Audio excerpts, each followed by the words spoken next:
We did have to put a fence in when our rooster that we have currently kind of became mature because he was chasing my 3-year-old when he was 3, chasing him around. So we put him behind a fence and, we got all these people saying, oh, just like send your 3-year-old out there with a wiffle bat or with a golf club. And I'm like, oh, we're not going to do that. We're going to do that. Hello, welcome back to another episode of Grow Your Grass Off. We have a wonderful guest here, Nikki from Purely Chickens. She's got a book. She's got a wonderful following on Instagram, YouTube. We're so happy to have her as a guest. She isn't just purely chicken. She's got a homestead with other animals as well. But mostly of her education is based on chickens. And I personally have learned a ton from her. Instagram and just all of her following tips and tricks. And so can you welcome Nikki to the show, and can you just give us a little helpful hint about maybe how you started, how this became your passion, a little bit of background about you? Sure. So I have my master's in education. I used to teach kindergarten, and I think it was like 2006, I started hatching chicken eggs with my kindergarten class. And that's like when I fell in love with chickens. And if you don't have chickens, you might be like, you fell in love with chickens? Like, okay. But once you get them, you'll understand because they are a lot of fun. They've got their own personalities. And yeah, so my first chicken egg was hatched in 2006, and I've been hatching and having chickens ever since. And I decided when I had my second son to stay home with my kids, and he's in school now, but I'm not teaching anymore unless you count, online education.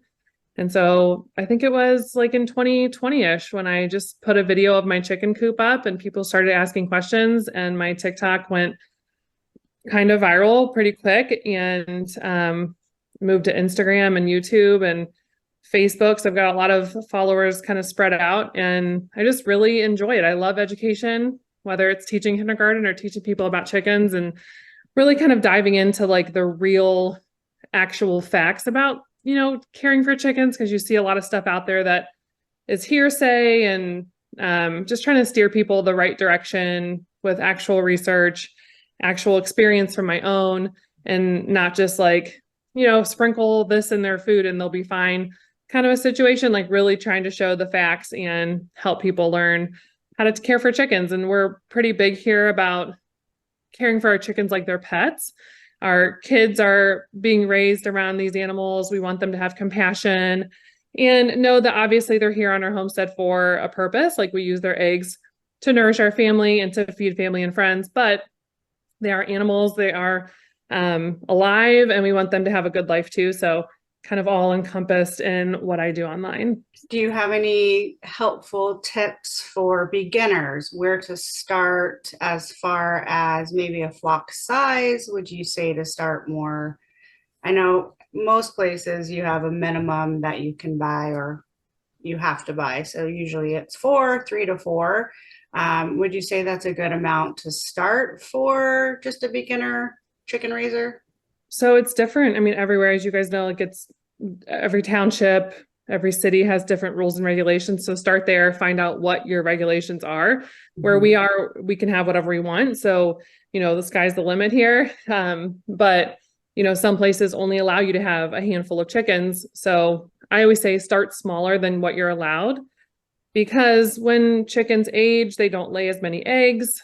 And sometimes you want to add chickens in every year. So the chickens who, are older will molt during the fall where I am, and they don't lay during the fall. But my new chickens who I got in the spring will lay in the fall. So then I like to kind of add like 1 or 2 chickens in the spring. That way I have continual eggs for our family here during the fall time. So start out with a bigger coop than you imagine you might need, because everybody knows when you get chickens, you add to them quickly. I have a follower just the other day who said to me, I only wanted 6 chickens, and I had them for 2 months, and I bought 12 more. And now now it's summertime and they're not even laying yet. And I just bought some more. So, they do get really addicting. So if you bought a coop for those 5 or 6 chickens and then realize a few months later that wasn't what you really wanted, then you don't have room for them and you're remodeling like we've done multiple times. So my biggest tip is start bigger than you think you might need and really figure out how many you're allowed to have and how many you really need, because we don't need our chicken egg money to survive here. It's really not that much. We only sell to family and friends, and we give neighbors and we donate eggs. So that's not really our livelihood. So we like to have enough eggs to support our family here. And then the extras we kind of share and sell to other people. But figure out what you need for your family if you're going to actually make an egg business out of it, or if you're just going to have, enough for your family and what you need. And people say, oh, well, chickens will lay an egg a day, but we all know that's not true. They, depending on the breed, you could get anywhere from 100 eggs a year to almost 300 eggs a year. So they're not laying every single day, and they don't lay during the fall after they're a certain age. So just kind of know that you're probably not going to just need those 5 or 6 chickens. You're going to need probably more. Chicken math, right? Chicken math will get you every time. Every time. Yeah. That's great. One thing maybe we could touch on would be some of these misconceptions, like you said, that people might have in terms of, what are these common sort of myths that you see maybe online as you're, all these questions are coming to you, or what you sort of have seen in your progression, what are some of those key ones in your mind? Yeah, I think one thing I see pop up a lot, people are just so confused about how a chicken is laying eggs if there's no rooster. You guys get that a lot? I always hear people who maybe a lot of people who don't have chickens are just getting started. They're like, I need a rooster, right? And I'm like, well, no, you don't need a rooster to have eggs. And people they just can't wrap their brain around that. But chickens lay eggs with or without a rooster. If you have a rooster, the eggs could be fertilized. And no, you're not eating a baby chicken. If you eat an egg, I hear a lot of people say like, the yolk is the baby chicken, you're eating the baby chicken. And I'm like, no, that's the nutrients for the baby chicken. If there were to be one growing in the egg, it's not an actual, like, well, it's yellow like a chick. I hear that all the time. Like, no. I hear a lot of people say too, and this may be true. People will say chickens are just livestock. They're just livestock. That's all the purpose they serve. But like I said before, our family here believes that they are creatures and they do need respect and cared for.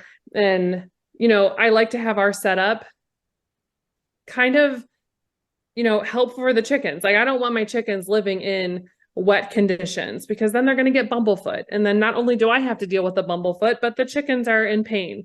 And so kind of going the extra mile in the beginning, so you have a nice setup and a way to keep them warm in the winter. We have an enclosed run, and our run gets wrapped in plastic during the winter, so that keeps the wind off of them.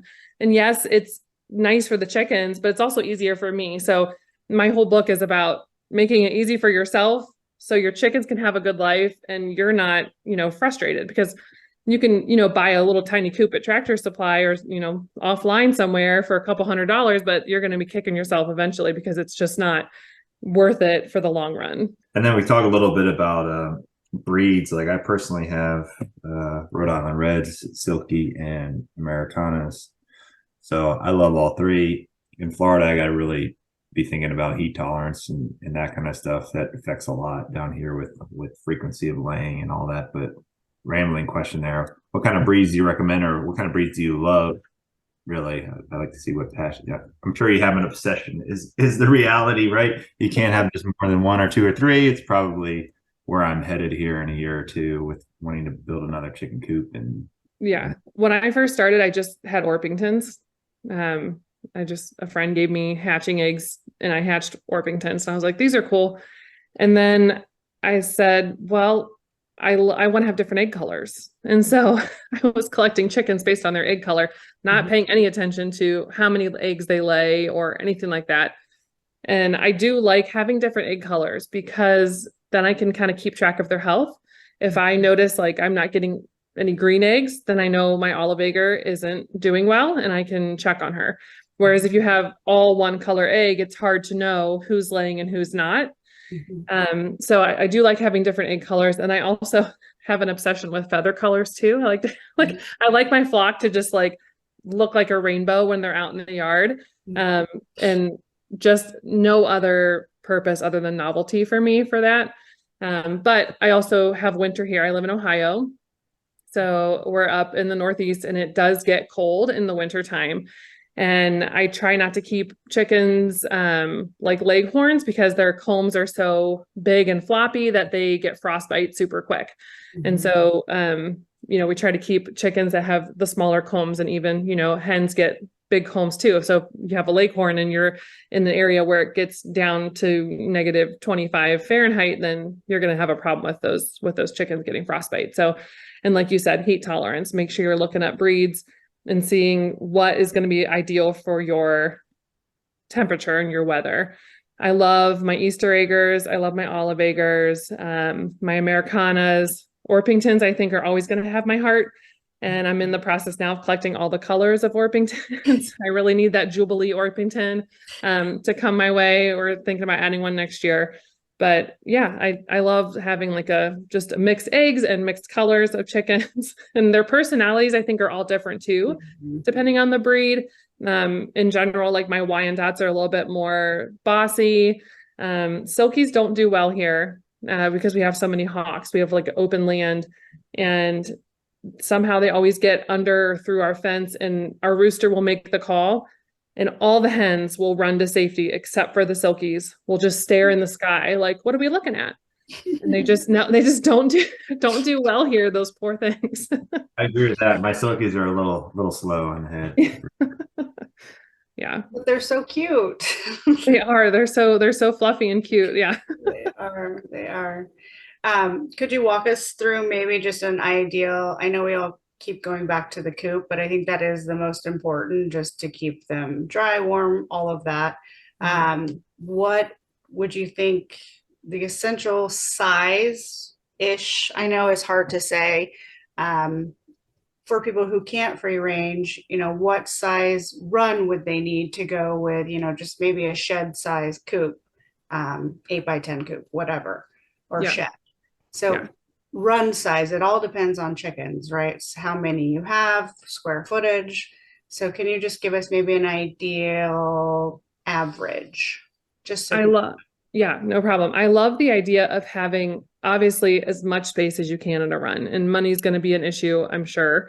But I like to say on average, at least 10 to 15 square foot per chicken in the run area. And where I am, like I said, there's a winter. So my chickens don't want to go out in the snow for long periods of time during the winter. So that enclosed run, I think a roof over it is a must where I am, is important because they're going to be stuck in that area. And yes, you can fit a lot of chickens in one small area, but they're going to pick on each other. They're going to be spreading respiratory illness. They're going to be making a lot of waste, and it's going to be hard to keep up with. So I like to have a little bit more than the 10 to 15 square foot area, but I think if you shoot for that, that's a good starting place. And as far as the coop goes, I do my coop with, am I allowed to say a cuss word on here? Oh, yeah. Your shit shelf. Yeah, we use a shit shelf in our coop. So our roosting bars, and then underneath it, we have just a plywood shelf that we've covered with a linoleum or vinyl or flooring or something. And it just makes it super easy to clean. So having a coop space with enough ventilation and enough clean air for your chickens is really important. You're going to see all sorts of square footage recommendations out there. I would say 3 is an average recommendation for, per chicken square footage in a coop. We get away with a little bit less than that because of our shelf, because I go out there every morning and I just scrape off all the droppings, and then there's no ammonia in there. And we don't do the deep litter method. So, there's no ammonia buildup. There's no bacteria buildup. It's just a quick cleanup and they're ready to go for the next night. So we have open windows. We've got ventilation like crazy up top, but it kind of lets us have a little bit more space. So I think the inside coop setup is really important when you're deciding how many you can fit in there and what you're good with. Some people love the deep litter method. I prefer to have it smelling and looking clean all the time because I'm out there a lot. Yeah. So we don't use that method, but that's as far as inside the coop and inside the run and square footage. If you're just talking about somebody who's contemplating, let's say, getting into chickens, can you explain from your experience kind of what's the overall time commitment? Obviously it depends, right, on the setup, but what is it that's really required from a commitment standpoint, for people who might be considering it? Yeah, I think if you're just going to get like, a handful of backyard chickens, the time commitment's not much at all. I think I have to spend enough time out there for my setup to clean the shelf. It takes me about 2 minutes. And in the winter, I don't go out there as often because it's frozen. So there's no ammonia coming up, usually because it's frozen, but I'll go out there every other day. So 2 minutes for that. And then once a week, I rake out the sand in my run. That takes me about 10 minutes. And collecting eggs takes about 5 minutes or so. Chicken health checks about once a month. I just kind of give everybody a good look over. And yeah, it really, filling waters, I think, is probably the biggest time commitment. Making sure their water's clean and they have food. And really it's not that much. I like to spend time outside with my chickens. I feel like it's a huge stress reliever for me, and it helps with like anxiety and kind of like bonding with my kids and our animals. We love to just sit in the grass in the yard and feed our chickens grubs. But that's not necessary. You don't have to do that. They just need clean food, clean water, and a clean coop. And it can really just take a few minutes a day. I would say in the spring, when winter's over, I spend, usually a whole day out there power washing and cleaning stuff from the winter that kind of got like a lot of poop on it, and just giving them all fresh bedding and things like that. And then in the fall, I have another day like that where I do a complete coop clean out and get them ready for winter, wrapping the winter in plastic. But other than those two, really big job days, it doesn't really take much time at all. What about from the financial perspective, like if in terms of investment? And I think a lot of people probably are surprised maybe at the feed costs too, because I think a lot of the times, we're looking at how can we supplement. Like we had Doug from Northwest Redworms come on, and it was great because he was showing people how they can kind of, supplement that feed. But can you speak to that? Yeah, I think that can be all over the board depending on where you're sourcing your feed. We have like a local feed store just down the street from us that sells feed a lot cheaper than, like a big chain store would sell it. If you're going to use organic, non-GMO feed, that's going to be a whole different price range than if you were just to buy, a cheap feed that's mostly corn or, things like that. So you can raise chickens on your kitchen scraps and free ranging for bugs. They will survive. They probably won't thrive because they don't have all the nutrient balance that they need.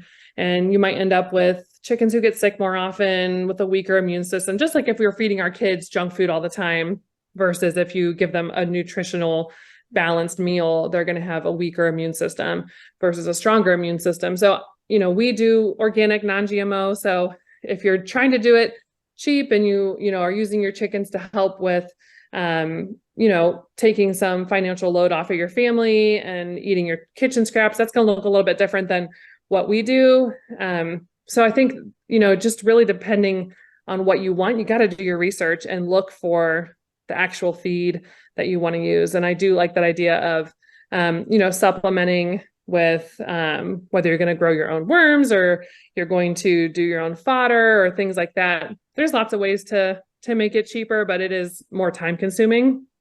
I feel like my feed is a little bit less cost because mine do free range, and right now they're tearing up my gardens because we're moving. So they are in heaven, just eating anything and everything that they can. But I do feel like my cost is less because they do eat a ton of that. I mean, they have their food ready and their access available. So I feel like the cost is just, it seems like I don't go through feed as fast just because they are out eating more fun stuff, I guess.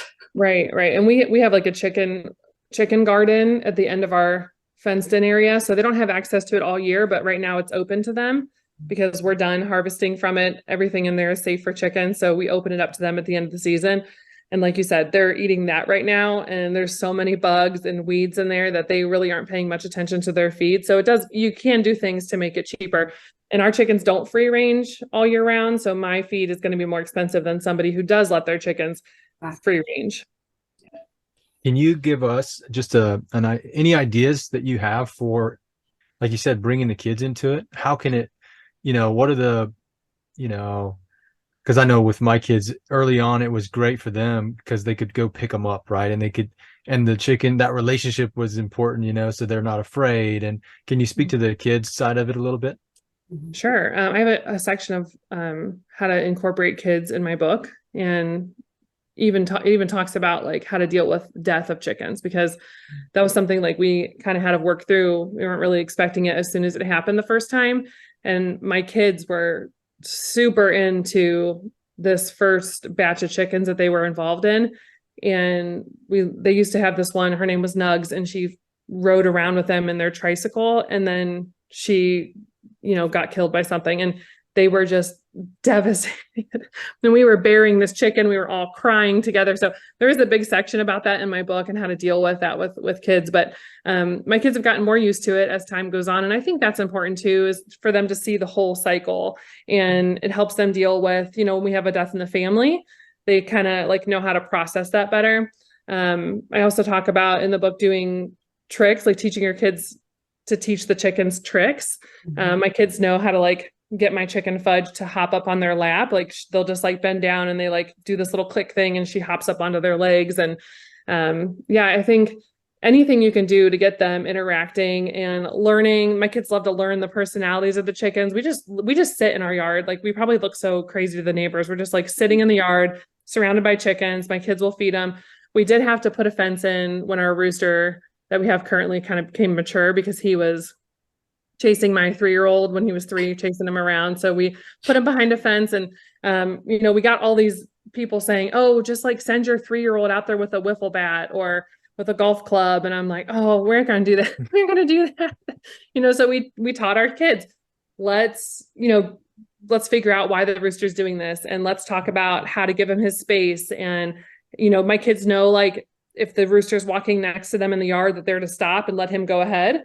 Because if they are walking next to him and they keep going with him, he will take that as a threat. So we spent a lot of time like learning all the quirks of all the chickens so the kids could safely interact with them instead of, having to run from a rooster. Well, tell us about your book. So where people can find you, where they can purchase it, check out, give us your Instagram handles, all of that, so that we can share that with everyone. Sure. My handles, it's all the same. It's Purely Chickens. I'm on Instagram, TikTok, YouTube, and Facebook. We have a Facebook community group. It's Purely Chickens community. That's all it is. And I want to say last time I checked, like 7,000 people in there. It's a really great group. There's a lot of helpful people. There's no cattiness there. I've got a good moderator in there. She keeps track of everything. So that's a really good place to get, answers to questions.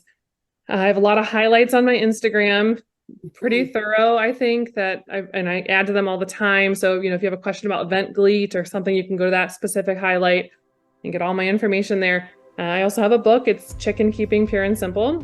You can get it anywhere books are sold, Barnes & Noble, Amazon, anywhere pretty much you can find it.